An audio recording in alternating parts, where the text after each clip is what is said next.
On est 30 ce midi, on va être beaucoup, donc il faut faire une grosse soupe. On va faire un curry de légumes avec du riz.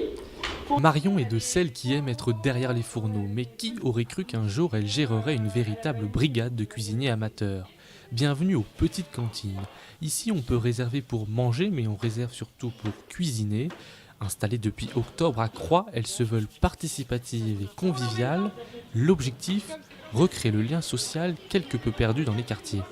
Le but, c'est d'assurer une mixité sociale, de vraiment mélanger toutes les populations, tous les âges, toutes les cultures, tous les milieux sociaux, pour vraiment favoriser leurs rencontres, parce qu'aujourd'hui, les gens ne se rencontrent plus vraiment. Beaucoup de gens vivent seuls et se parlent plus trop. On peut venir cuisiner le matin à 9h30, on est ouvert du mardi au vendredi, et on peut venir manger. Donc vous pouvez venir cuisiner, rentrer chez vous, il y a des gens qui font ça. Vous pouvez venir cuisiner, rester manger, ou juste venir manger. Tout le monde met la main à la pâte, de la préparation du repas à la vaisselle en passant par la mise en place des couverts. Chacun joue son rôle avec sérieux et bonne humeur. L'esprit collectif fait le reste. Généralement, ça se fait simplement. En fait, en cuisine, les gens se parlent facilement.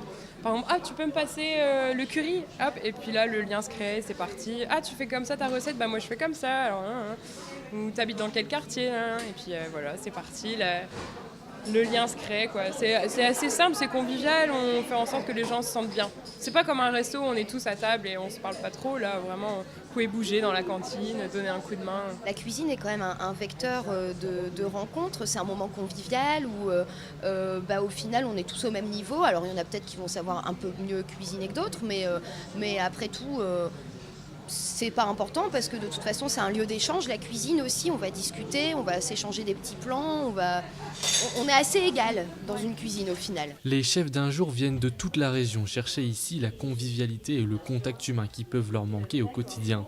Mais certains prennent en plus goût à la cuisine, à l'image de Gérard, retraité et bénévole. Moi, ce qui me plaît ici depuis le début, c'est de la rencontre des personnes, l'échange qui se fait. Premièrement, et je viens ici aussi en tant que bénévole, c'est-à-dire que j'aide également à faire des repas. Donc ça, c'est une chose qui me plaît aussi. Et après, on partage tout ça ensemble, comme ça se fait aujourd'hui d'ailleurs. À force de venir ici, ça fait pratiquement des cours de cuisine pour moi. Les choses simples, c'est terminé chez moi. On fait quand même des menus, qui ne sont plus traditionnels, mais vraiment des menus à Marion. Des menus que chacun peut venir déguster ou élaborer pour un prix libre. Les petites cantines sont totalement autonomes financièrement et cherchent aujourd'hui à s'agrandir et à rapprocher encore plus les habitants de nos quartiers.